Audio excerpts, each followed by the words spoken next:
So this is how I've been able to gain 30 pounds of muscle without using a ton of willpower and discipline, and continuously gotten in better shape year after year for 8 years straight now. And I wanted to share with you basically how I've been able to do it and how you could do the same thing for yourself. So the promise that I'm going to make you here is, if you watch this full video, you'll know exactly what you need to know to be in the best shape of your life year over year. And I want that for you. So there's one specific thing that has gotten me in the best shape in my entire life. And before I tell you what it is, I'm going to tell you what it's not. It's not a special diet. It's not keto, carnivore. It's not cutting out sugar. It's not a secret training technique. It's not a special split. It's not special supplements. It's not creatine. It's not steroids. There's no special supplements here. There's nothing special about this. What it actually is the identity shift to being a fit or healthy person. Now, before you roll your eyes and think that I'm about to tell you need to go do affirmations or something, let me explain how you actually apply this. Very simply, because adherence to the plan is what actually creates results. Because even an extremely shitty plan, terrible training program, kind of mid diet, done extremely consistently, is going to walk all over some kind of magical, perfect plan put together by an IFBB pro bodybuilding coach. You're going to get better results from consistently showing up, consistently eating decently, than any other plan that could possibly be out there. And the reason why I share that is very simply because that is the reason why I have been able to make the transformation that I've made. There is no special sauce behind it. It's just extreme consistency over a really long period of time. So why does this identity shift thing actually matter, right? Well, it's very simple. You can ask yourself a couple questions. First off, what would a fit person do? Well, for example, maybe they would train consistently for 8 years straight, and that's something that would probably get you into good shape if you showed up at the gym 3 to 5 times per week for the next 8 years. If you had a really good diet where you're eating healthy, whole foods, hitting your protein goals every day for the next 8 years, would you get in shape? The answer is probably yes. What would a fit person spend their money on, right? Probably supplements, probably a gym membership, clothing that fits them well for the gym, probably a coach, someone who can help them to implement all these things. That's what a fit person would spend their money on. And typically when we pay money, we pay attention, right? Now, the reason why this is so important in the first place is because that is literally the secret. It's as simple as that. There's no special workout. There's no special diet. There's a bunch of crap that kind of floats around on the internet from fitness coaches and people in the fitness industry who are trying to sell you like a special way to do it. And the reality of it is that you can make really great progress in a short period of time, but to actually get where you want to be, it takes years. And that's not something that is easy to sell in a pill. That's not something that you can put in a program, right? How do we actually shift our identity, right? Like this sounds great, but how do we actually do it? Well, first off, it's just forced habits to start out. You're not going to be able to just shift your identity, go look in the mirror and be like, yeah, I'm a fit person. Affirmations, in my opinion, are kind of stupid for stuff like this. They have their place, but personally, I've never done that. At the beginning, you're not going to want to do it. You're not going to enjoy it. It's not going to make sense, and that's okay. You have to be willing to suck and do the thing for 60 to 90 days, even 30 days. People say 30 days to build a habit. But if you show up consistently in the gym for 60 to 90 days, you'll start seeing progress. You'll start losing weight, putting on muscle, whatever it is that you're trying to do, you will see progress. And the progress that comes from doing the forced habits, that is what starts to shift the identity. Once you actually start to enjoy the way that you look, or you start to improve, that's really what it's all about, is improving. You're like, oh, wow, I look better. You're going to get hooked. And so that's the most important thing at the beginning, is that you have to be willing to suck and not know what you're doing. But by doing a forced habit of showing up at the gym, let's say for 90 days, you will make progress and you will get hooked on it. And that makes it extremely easy. So that way it's not a forced habit. It's not a discipline thing. You actually want to go. I personally have no issue showing up to the gym, and I've been doing this for 8 years because I love doing it. It's something that I enjoy doing, and that's been put into my character. It's something that you can't really take away from me at this point because I've internalized it, right? And so that's extremely important. That's exactly what I'm talking about here, is you have to internalize it. Next is spend money. That's another way to shift your identity. Spend money. When we pay attention. That means, yes, buy supplements, buy clothing for the gym, pay for coaching, put money into this thing, because if you're putting money into this, It takes away money from other things that you could be spending money on, like maybe drinking on the weekends or maybe other miscellaneous hobbies that don't really like serve you. Spending money will divert your attention away from other things and will just make you more committed to it, simply put. And then last but not least is new friends and community.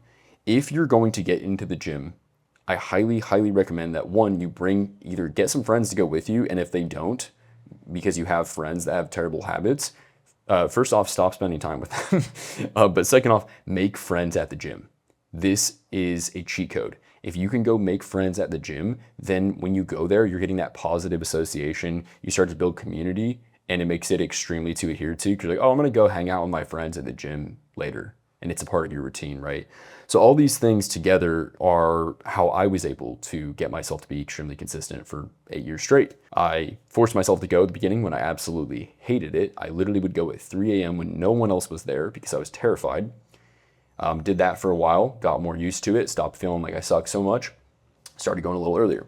Spent money on supplements, clothing, things like that. And I started talking to people at the gym, made friends, and voila. Now it's part of my identity, right? So with all that said, this stuff matters more than literally anything else. If you can get yourself to be hooked on the gym, hooked on going, hooked on eating right, sleeping right, doing all these things like that, you will make progress and you will get where you want to be. It's just a matter of time. Everything else is just details. In all reality, it doesn't matter that much. There are a million videos on how to train, how to eat right. There's so many videos, there's so much information out there. And so I'm just gonna cut through the noise and give you some of those details because I'm sure that you wanna know about the training and the diet and stuff. I'm gonna give you the stuff that actually matters here. So training wise, this is like bare minimum, but to be honest, bare minimum is great, especially done consistently. Hit each muscle group with at least one exercise 1 time per week. If you've ever consumed fitness content that might go against what you've heard, like, oh, 2 times per week, you have to do all this frequency, all this other shit, you're probably not trying to be a bodybuilder. Yes, you would gain more muscle from doing that, but you're gonna gain less muscle from trying to do that for a short period of time and then quitting because you can't maintain it, rather than just showing up 3 times per week, hitting your exercises and getting better and staying consistent. That will build you more muscle, 100% guaranteed. I said 1 exercise per muscle group. That's obviously, again, very low on the volume, but you can go look at a guy named Greg O'Gallagher from Kino Body. His entire fitness brand is all about minimalist training. He does the 3 days a week, big compound movements. He looks incredible, and the people he works with, he gets really good results with them. You can train very little and get a lot of results. If you're busy, then it's possible. Okay. And if you're an entrepreneur and you don't want to spend all your time in the gym, then this works for you. This actually will work. I still like 2 exercises for compounds. If you have bigger muscle groups, you may not want to just do a bench press and that's the only exercise you do for your chest. You can do more volume on those larger areas, but especially for isolations, you only really need 1 per muscle group, at least to start. Again, this is just to get you consistent. You can always ramp up volume. You can always ramp up intensity over time. This is just to get you consistent. And then I already said 3 times per week. I lift 5 times a week right now. I've done 3, I've done 6. It doesn't really matter, to be honest. It's just whatever fits into your life schedule, honestly. And I just like training, so I train more often. Now, with all that said, what should you actually be doing in the gym, right? What kind of movements? So I'm not gonna tell you what movements to do because the reality of it is there's no right way to do it. I've had so many people try to tell me, there's all these videos oh, this is the best way to build your chest with this exercise. And it's that's just bullshit, first off. Second off, everyone's different. And I don't personally do barbell bench press. My shoulder does not like it. I can't do it.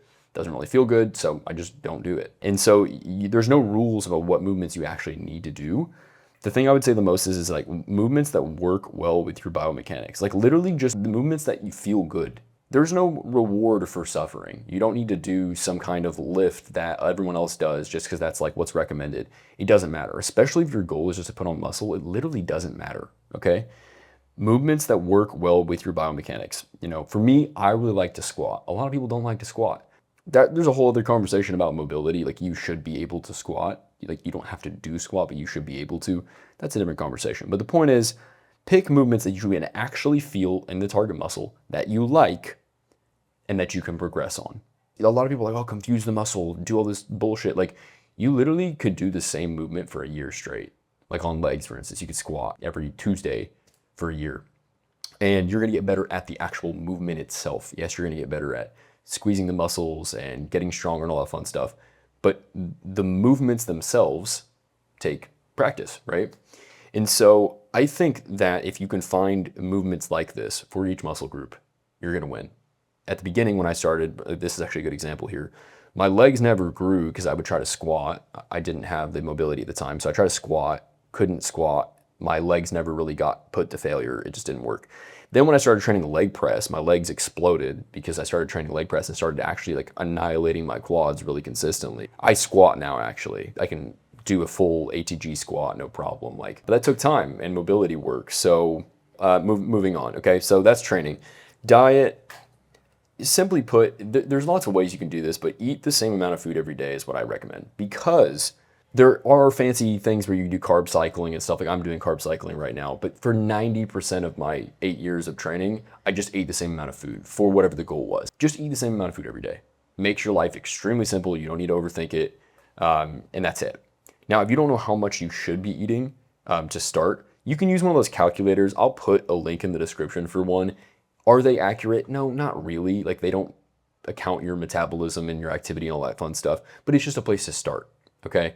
And so you can use the calculator, eat the amount of food, and then see what happens to your weight. You should be weighing yourself at least once a week. I weigh myself every day. You don't have to do that. Just weigh yourself once a week so you can see the trends, like where are you going? If you're losing weight, likely you're in a caloric deficit. If you're gaining weight, likely you're in a caloric surplus. I didn't even write anything for that because I feel like that's pretty common knowledge. Again, if you have any questions about any of this stuff, just put it in the comments. I'm happy to make more videos. This is more of like an overview video. Another thing you can do is just track how much food you're already eating. That's another easy way to do it. Just use like MyFitnessPal or something similar and just track the food you're eating for like a week, and you can roughly find out how much food you're eating per day.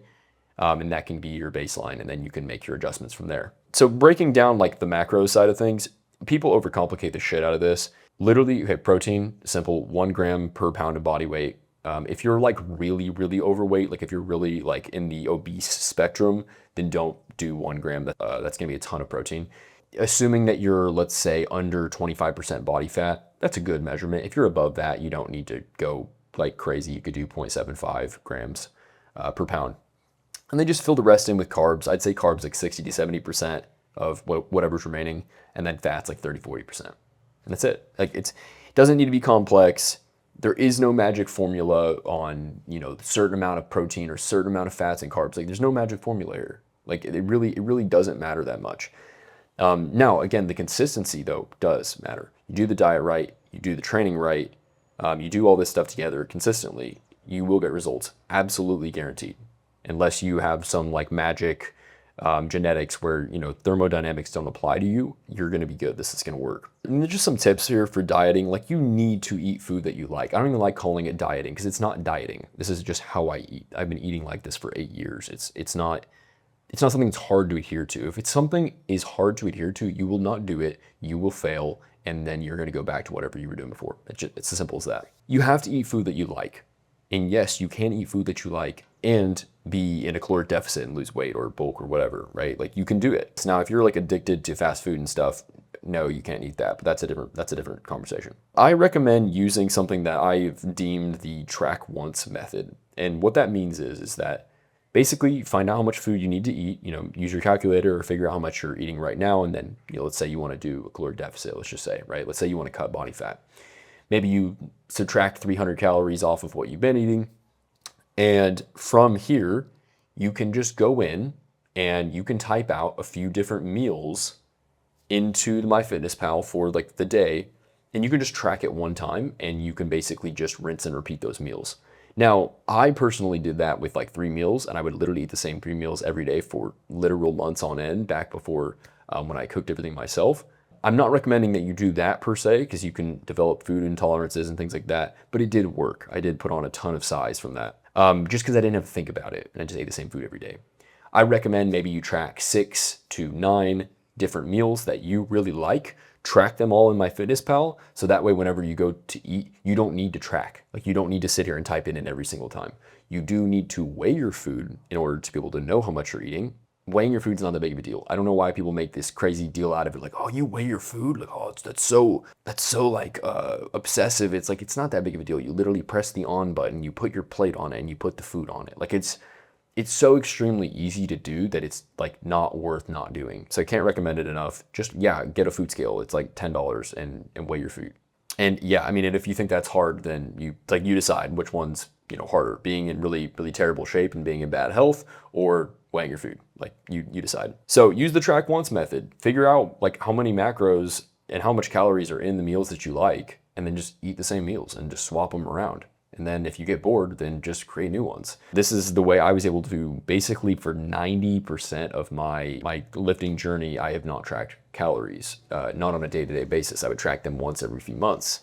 It's extremely easy. And again, easy is key. Next is meal prepping. So back in the day when I used to meal prep everything, I used to meal prep one time per week on Sunday. It took about 2 hours. 2 hours a week. If you can't spend 2 hours a week to eat a good diet, I don't know what to tell you, honestly. I would meal prep one time per week. I would just batch cook a bunch of meat, ground beef, ground turkey, chicken, whatever, fish, whatever you want to eat. And then, batch cook carbs and stuff too. It's extremely easy. Just get a bunch of pots, throw them on the stove, use air fryers, stuff like that. And now if you're an entrepreneur and you can afford it, hire someone to cook for you. You can just buy all the food or tell them what to buy, put the macros in that you want, and then they can make everything for you, which is even better, amazing. Or if you have a girlfriend or wife like I do, who cooks all my food, so I don't actually have to think too hard about this. I just basically tell her what I need to eat and she makes it for me. So obviously, if you don't have that, hire someone.